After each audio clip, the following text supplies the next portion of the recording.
Hi everyone, so we're back in the studio and back at the easel today. If you remember last time, we left off with the middle pass of the series paintings in acrylic. And this was a little different in the sense that we added texture via medium with acrylic paint. So today I kind of gonna do a mixed bag where I'm gonna talk about, there's some things in the objects that I was using that are interesting in the sense that there is reflective objects. So we can talk about transparency and glass-like, painting things that are kind of like glass. So there's an opportunity for that. There's also the opportunity to continue on with mixed media and talk about the ways that acrylic can also work as adhesive. So it's not just a painting medium, matte medium has the ability to work as an adhesive and allowing you to attach things to the canvas and again add textures building on top of the mediums that are already embedded in the acrylic series, such as the natural sand and the heavy gel and a lot of this stuff that I was showing you last week or last session, right? It's been about a week, a little bit more. So that being said, I'm gonna go through a lot of that, just kind of an overview, and then also add oils to acrylic. Now I have an example of where that was already done in a face-to-face session, and you can kind of see, it's very subtle, but you can see that there's a different range of depth with the two mediums.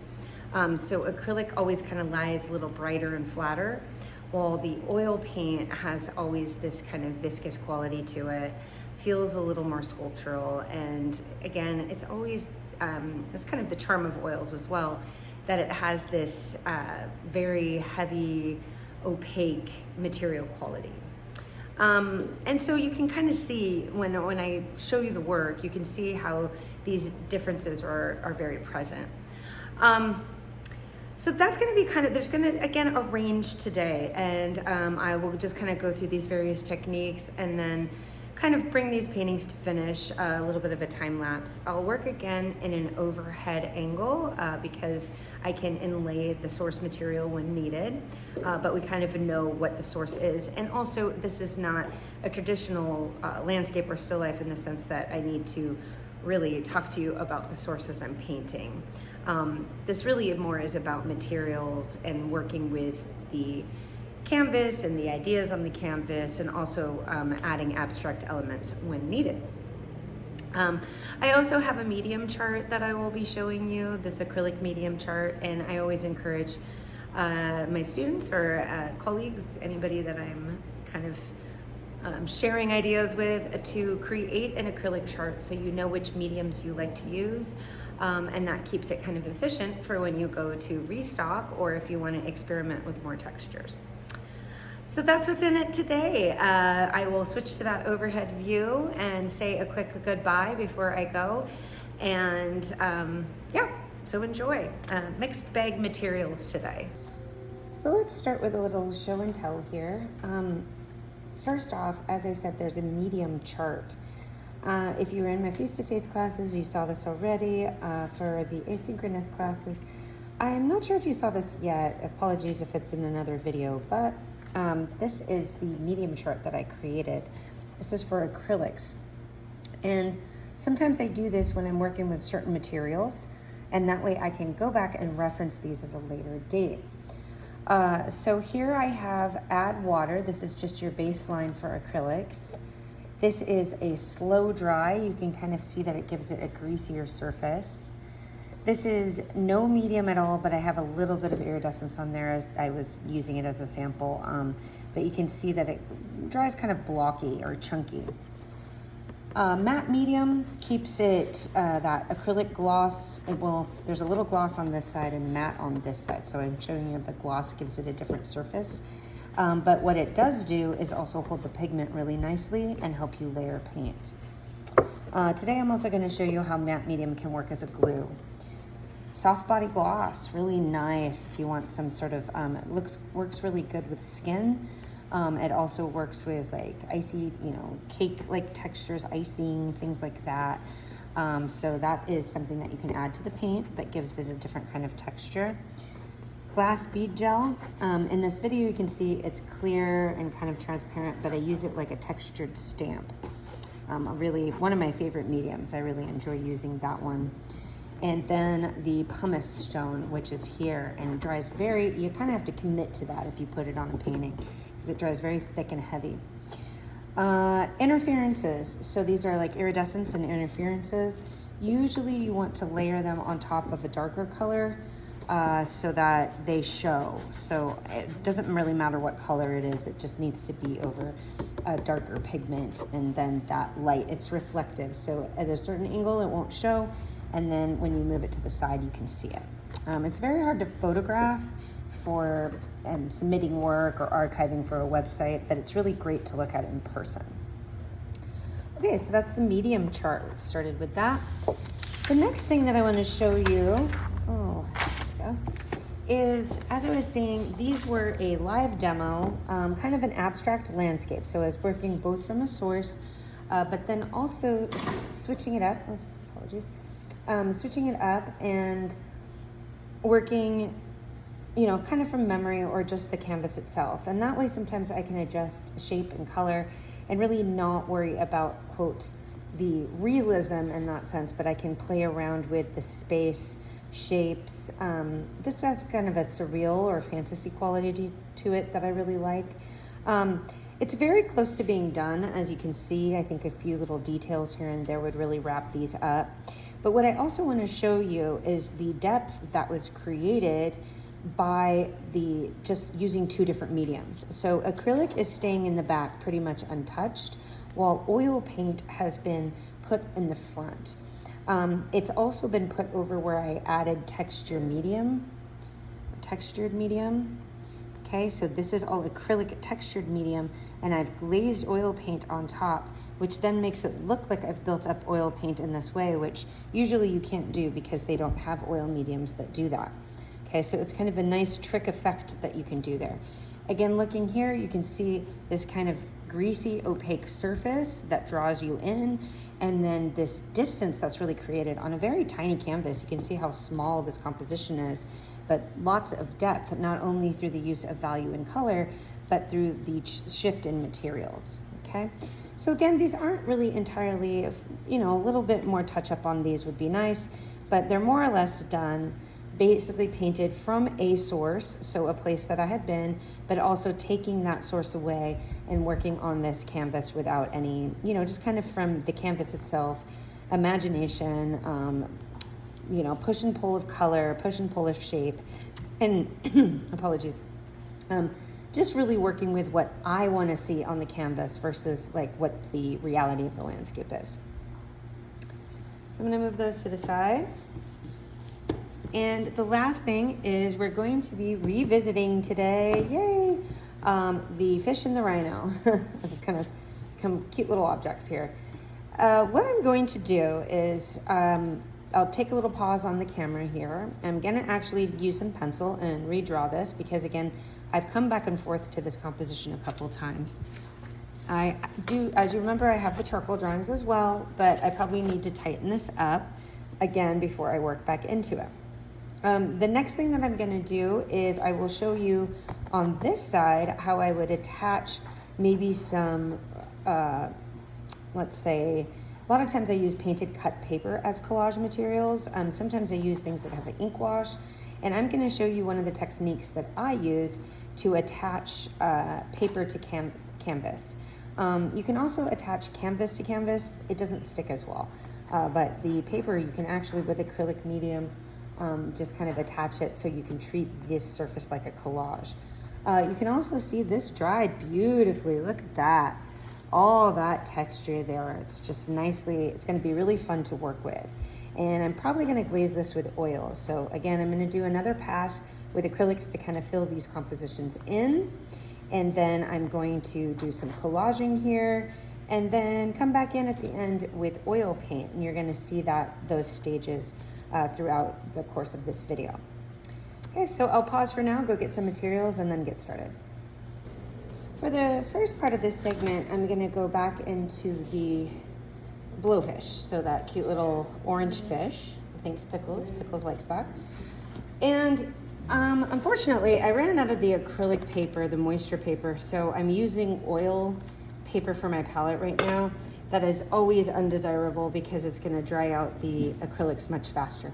Now I use Nova Color, that doesn't dry out as fast, and I also misted it with water, so I'm going to have my squirt bottle nearby this whole time because I don't have that sponge underneath like I like to have. I'm also going to use some slow dry with this because that's going to really help with the process. I'm keeping this fluorescent pink out because that's going to be really nice in the background of this whole composition. So what colors do I have? I have the titanium white, I have this turquoise blue, orange, neutral gray, a darker neutral gray, black, and then quinacridone magenta and violet, which is going to help with the darks. I do with acrylics use the grays and the blacks because over mixing with acrylics makes the paint dry pretty dark and not desirable. If you can see here, this is, I told you I was kind of making a purplish black, and then it was gonna, as I work through it, I'm gonna kind of make it look black as I go. As you can already see, it dried really dark, and so you always got to be careful with this. You got to hold back a little bit. Not that it's a bad thing. This is an area that needs to be dark anyway. But if it was a mid-tone or something, you'd want to be really careful. What section I'm focusing on right now is these little bright beads, and they have this glassy appearance to them. So I'm going to go through this area and paint it, use a kind of a glass painting technique. The key with this is that you want to kind of overpaint. You want to use, I'm going to use water and then a very light blue mixture here and overpaint the area so that I take the highlights, the lights and the highlighted whites, they kind of go over the top after the area is complete. Again, I'm going to use acrylic paint to my advantage here and try to kind of finish it up so that if I come back with oils, I don't really need to touch the transparent area. This is where the two different mediums and the fact that they work differently, again, works to your advantage. I'm gonna sit here, hopefully the microphone still works pretty well. Again, to clarify, acrylics have a transparency that can be added to them via water, so it can act like watercolor. And again, I'm kind of trying to pick a brush here that I want to use, something smaller but not too heavy, something along those lines. And because of that, you can, again, oils can be transparent, but not nearly as transparent as acrylics can be. So I've added some water to this turquoise, this Nova Color turquoise. And I'm actually going to use some slow dry too, because that's going to help with the mixing.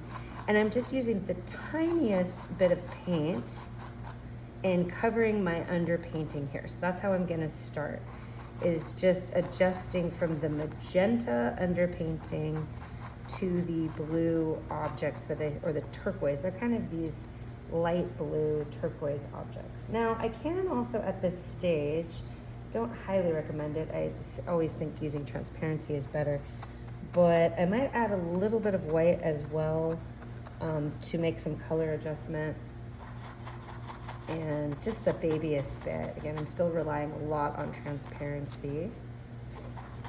Okay. This object, actually, I need to change this. This object kind of moved. So I'm gonna put the turquoise transparency here. You can see if I add a little bit of white to this color, it's actually a nicer color. Again, if I'm not exactly color matching, it's not the end of the world because this piece has a lot of interpretation. So it's more about showing that this is a clear object than anything else. Kind of showing that transition of texture. And just all I'm doing right now, to move that to the side so I can see it. All I'm doing is just doing a very quick wash, and it's in a color adjustment. Almost a glaze kind of. And I'm gonna use let's see, I need to kind of work on edges. That's the only part. Got this brush, it's a little bit softer. It's in between, we can see it. kind of in between a watercolor and acrylic brush. It's not really a great brush. It's kind of a cheaper Blick Essentials flat one. But what I'm gonna do with it is get some white paint in here and cover also where the drawing was wrong. I also have a tiny bit of a shadow, so I wanted to articulate that. So the table is white and it's pretty much all white. So I'm going to exaggerate the shadows a tiny bit and add a little bit of magenta in it. So I'm keeping my color schematic pretty similar. Okay, so you see where the underpainting is there. I'm not gonna cover up the shadow completely, but I do wanna show a shadow. So this is the kind of a grayish thing here. And I'm gonna go back with a smaller brush and make the shadow. So I'm using quinacridone, magenta, and a tiniest bit of black here. Okay, so I want all, again, like I said, I want my shadows to all have color.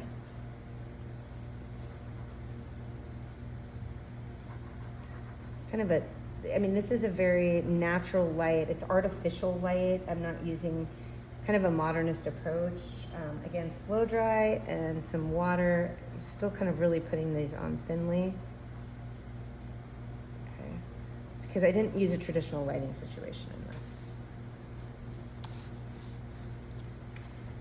And now, kind of take a similar brush. So I'm gonna move this to the side. That's my white shadow brush, and I'm gonna use, yeah, this is a little bit better.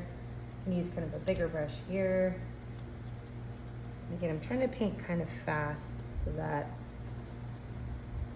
I don't have to fight against the palette that I'm using. Okay, so the white is really working to cover some of the compositional adjustments that I made, but in the end, I'm probably going to have to use oil paint to really redraw, because oil paint just has better coverage. So I'm not going to worry too much about how much coverage I achieve with the white paint, the white acrylic, because I can always make those adjustments with the oil paint. So this is just so I have paint on every surface as I'm dealing with the clear baubles. Okay. So now you can kind of see this is just the mapping, color adjusting, and the mapping. I'm gonna go ahead and I'm gonna switch to a time-lapse situation, and you'll see what I do is I just go in now and I look, okay, I look at the shape area. So I treated a lot in the earlier situation with the shiny metal teapot or that still life. It's the same thing. You're just really looking close at where there's crisp contrast in between each area. And then still kind of using the transparency to my advantage. So not really trying to cover it up too much, but just, you know, making a crisp, darker edge here. I'll be mixing that same blue with a little bit of black, a little bit of white, trying to kind of fill in. So I really paying close attention to the sharper edges and how glass, it's got this sharpness to it. And that's really what makes it look shiny, okay? So I'm gonna go ahead and switch to a time lapse and go ahead and paint that in.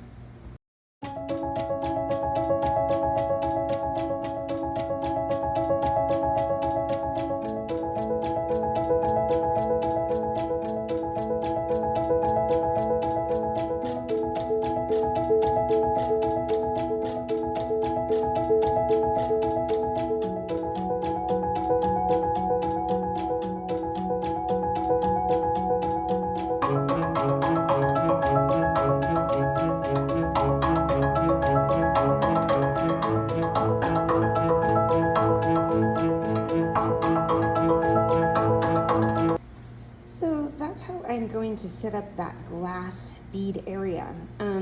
It does need, a lot of times it needs to dry a little bit, do another pass, because you have to let the colors kind of set, and then you can do a sharp highlight and something like that. So when it's wet, you kind of have to let it sit. A lot of times I put a little bit of paint there, and that way it can set up, and then I can just glaze a little something on top. But that gives you an idea of how you would do the structure of something that's transparent, glassy. Again, it needs a little bit of cleanup, but that's kind of good for now. If I need a little, again, I can leave it transparent with the acrylic paint, or I can come in with oils later and put a glossiness to it too. It just depends on what it, in the end, when I'm assessing the work, what I feel it needs. I'm gonna go ahead and put this to the side. And like I said, we're gonna go through some other techniques today.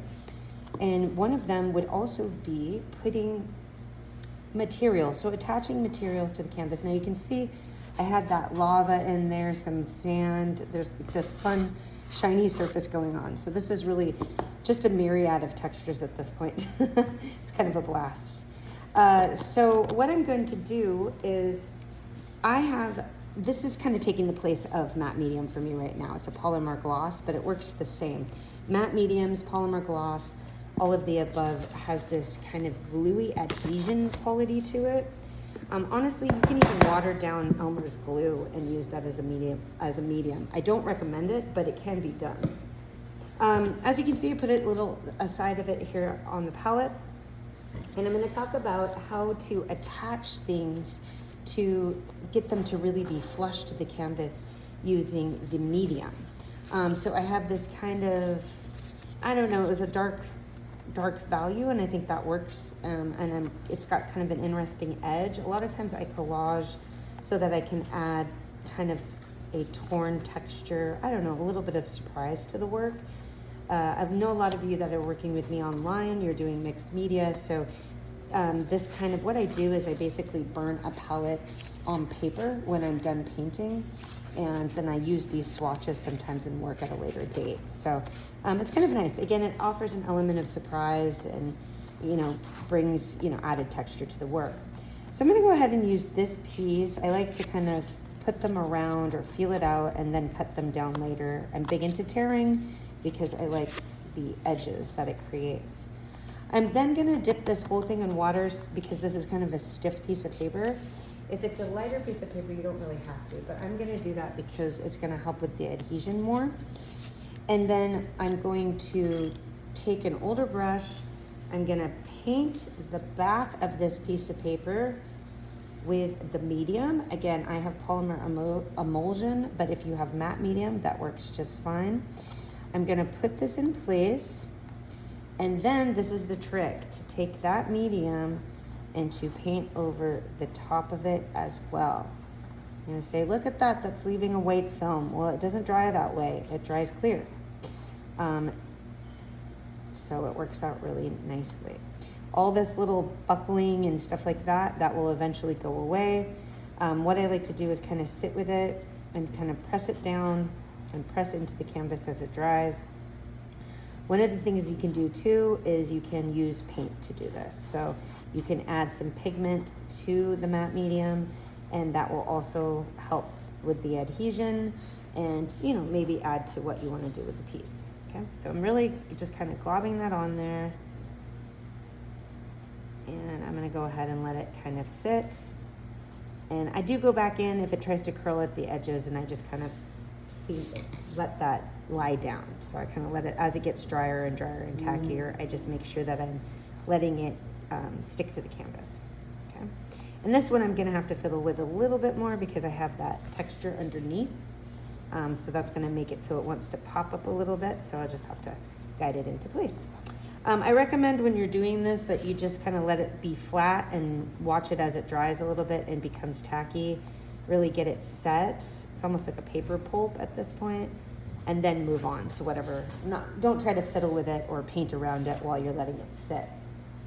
I'm gonna go ahead and do another section because I really like that addition. Again, I look for, it's kind of a collage, so I'm really looking for shapes, kind of carving out here. I'll do another one.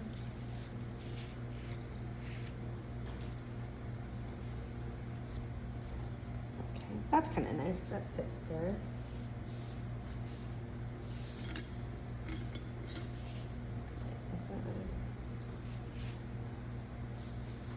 Great, so we'll kind of put this in this area.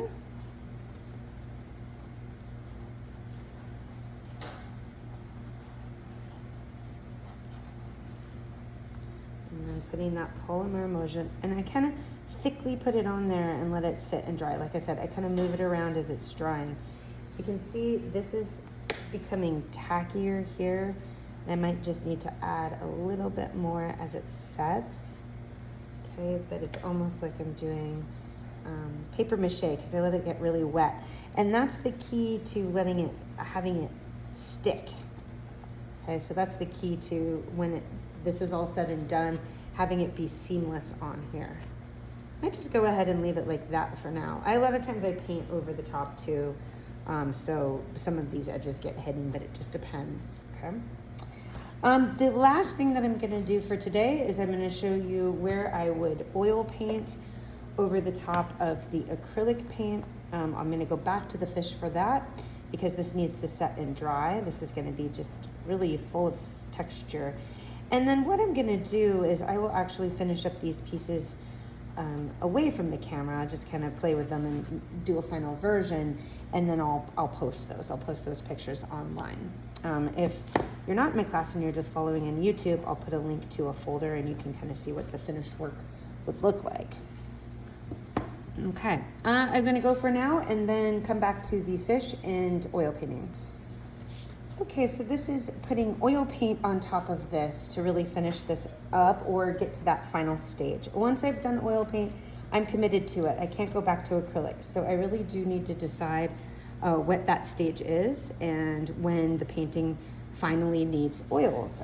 This one, I've kind of realized it as much as I feel is necessary in acrylic, so I'm gonna switch to oils now. Again, so the paint that I brought out is very similar to the acrylic palette. I have a phthalo blue here, kind of a bright blue, raw umber, a quinacridone magenta, a yellow, and some white over here. I also have some glazing media, so you don't really need to use oils in a thick capacity when you're doing this. This over here, this area is where I'm kind of creating the blacks, right? So I'm gonna use blue and raw umber when I'm doing the darker black areas, and then this and raw umber plus a little bit of white when I'm doing the lighter areas. So that's gonna give me kind of a warm and cool. I don't really have to get rid of this either, so I might just actually scumble it on top. To make the orange, I'm actually just going to mix the alizarin crimson and the yellow. That's kind of a pretty orange. I also believe, I think I do have a cadmium orange and oil paints, and that might even work for this fish as well. It could go either way. I mean, that's a pretty orange, the alizarin crimson and yellow. It's kind of cooler, but it's a fun one to use, so I might just go ahead and go with that. Okay, so how does this look? Again, when I'm doing oils over acrylics, I just really use them in a thin way. It's almost like a glaze, because I don't want to I'm not covering the painting that I did prior. I'm just kind of adding to it. And sometimes I'm using it as editing, sometimes I'm unifying the color. So again, it just really depends on what I'm after. I have had some questions. Do you just switch out all your brushes? Nah, I just get a big container of brushes that I'm gonna use for the session. All my brushes are both for oil and acrylic, and then put the acrylic ones in water, and then these ones don't go in water. They'll just go with the oil medium. And so just as long as I have a big cache of brushes that I'm gonna use, then I just go with that. I'm gonna go with this bright one here. And like I said, for the darks, I'm going to use raw umber and phthalo blue. And I'm using glazing medium. See, that's pretty blue there, so I'm gonna add just a little bit more raw umber. What I'm trying to do is just color correct here so it looks more black than it does violet. Okay, so again, I always move slowly with oils because I don't wanna, when I'm painting over like this, because I don't always want to take away from what I've done. I'm just trying to add to. Like I might put this little dark section in here, and then this has changed how that works. That might look a little better than it did prior. So what I'm going to do here instead, there's a little area.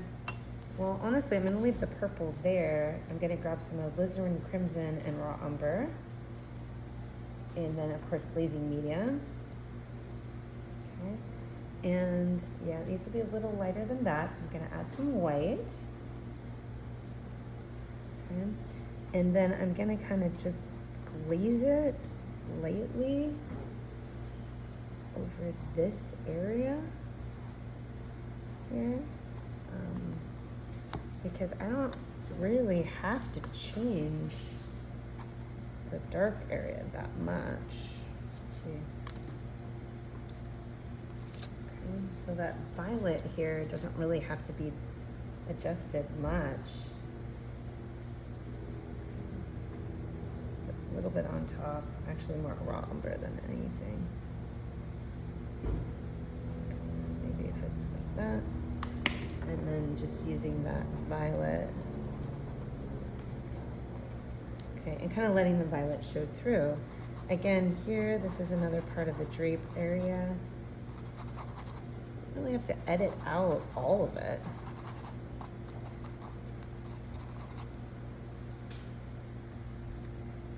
Okay, so I like to kind of let it poke through, not completely edit what was there prior, because it works with the colors. And the acrylics are a little brighter. So it really does kind of help the colors look less dead in the end.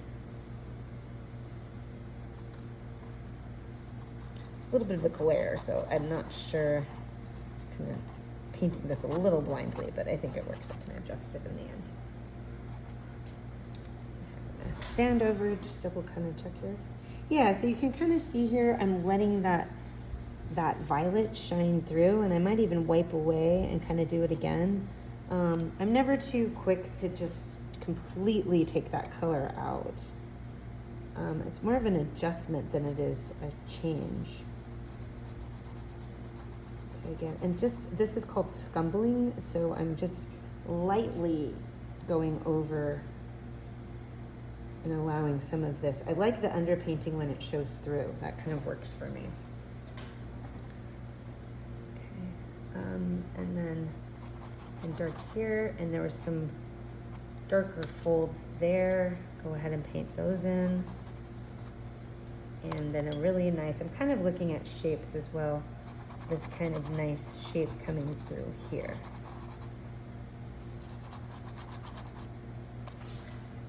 That fold and what's going on in here is nice. And again, sometimes I adjust based on what I want to see as far as shapes are concerned. Yeah, that works. And that's dark. That kind of brings up the shadows a little bit more. And again, as you can see, I let some of that crimson pop through too. Sometimes you can just really butt up to the edge of it, and it's just a peak of that, but it's a nice surprise. It's a nice color pop. I don't worry about covering it. I like tucking through the edges. I think that's just kind of fun for the painting. Okay, so now I'm going to move over to the, again, you can see there's the kind of a marked difference between the quality or the texture of this right here versus what's going on back here. This is very rich and shiny. This is kind of more transparent, feels watery. Again, I can leave that. I can make that contrast exist in the final, or I can kind of unify it. It just really depends, but this gives me some options at least. Okay, I'm gonna grab another flat brush and actually work on the fish. I'm gonna need kind of one smaller brush for that too. And then this, again, I'm gonna kind of force the light variation, but remember there's texture here. So that's gonna be kind of fun to work with that. And I'm gonna start with a very dark orange so I can dig it into the grooves. So I'm gonna use red, yellow, or quinacridone magenta, and some of that raw umber again, kind of introducing that in. And I'm putting that, I'm just digging it into where the texture was added to this piece. Also some of this area too would be good. So underneath here, see how it has like a texture? And so I want to basically lightly put the, there's like the little nubs or whatever, and I want to lightly put those on top. I'll pull this up a little bit. So See, I'm gonna go with I went to the dark first so that I can take the light. So if this is like a light orange, I'm using yellow, again, quinacridone magenta, more yellow than quinacridone. And then I can lightly dust it on top and it's gonna pick it up.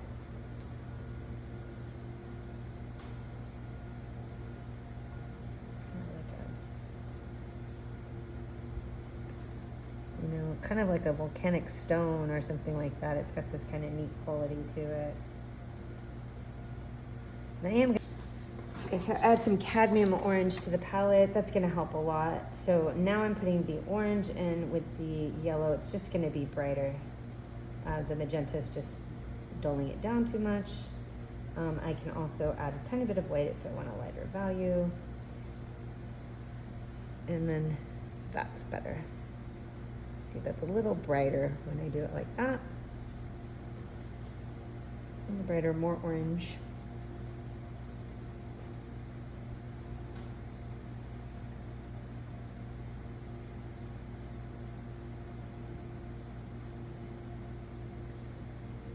And right up here, I'm gonna actually kind of, this color changes a tiny bit here. So now I'm just trying to kind of get into the color variation of the fish a little bit. So that makes that a little more interesting.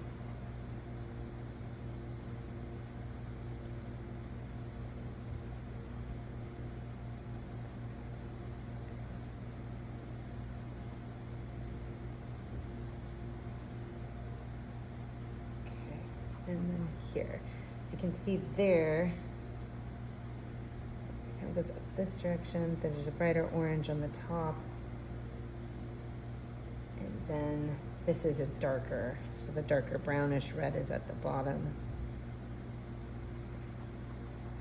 And again, I can layer on the top here with that yellow, and that's gonna give it that pop and texture. And I'm gonna bring some of this color down in here so that brings a little unification as well. Okay, let me just go ahead and switch out that brush here and show you one more time, just kind of scumbling on the top what that looks like. Now, it's not the same spiky thing that's I see, but it's kind of an interpretation of texture and how that would work. So it doesn't always have to be exactly what it is, but you can kind of play with it, and you can see that it gives it this really nice feel. So I'm gonna kind of pull that up, see? So because I added texture, I dug the darks down into it, and then I just scumbled the light part on top, get this really nice kind of glowy 3D effect. Yeah, so this is kind of a good place to stop and then just really reevaluate what I think this painting needs.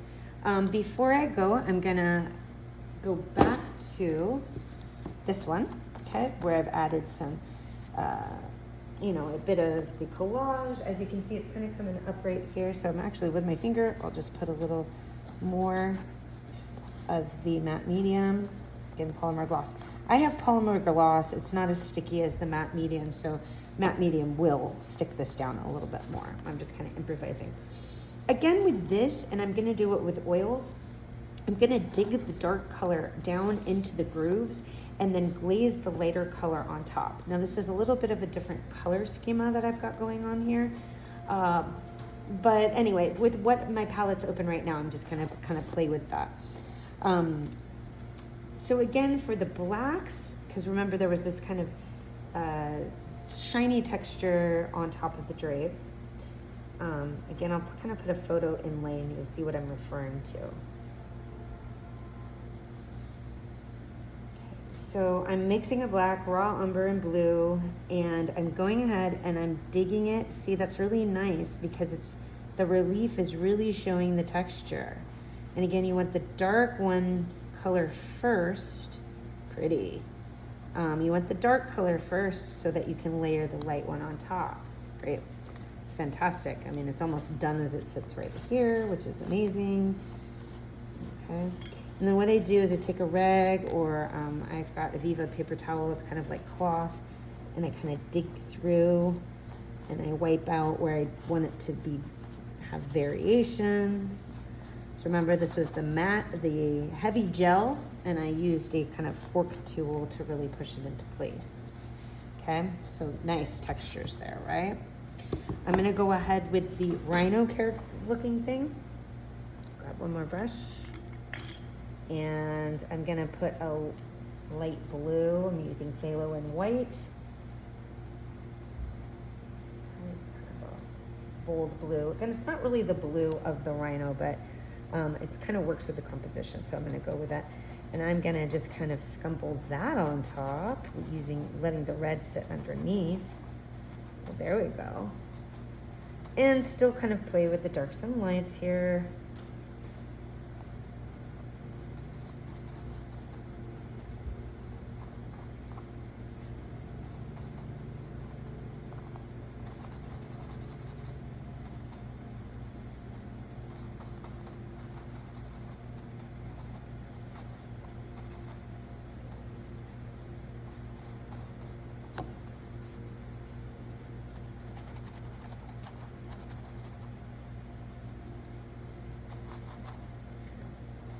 Again, this is just, I'm kind of just doing some straight painting here, just direct painting. I'm looking at the rhino right now, figuring out where there's darks and lights, just kind of putting it into place. This is where it gets a little abstract, but I'm kind of mapping it out. And then as you can see, these are attached, so I can kind of paint through here too. I like the edge here. I don't know, I'm probably gonna end up painting through this area a bit because I'm not liking the contrast on that one as much. So you can see when I add oils too, it's gonna kind of stick down into that as well.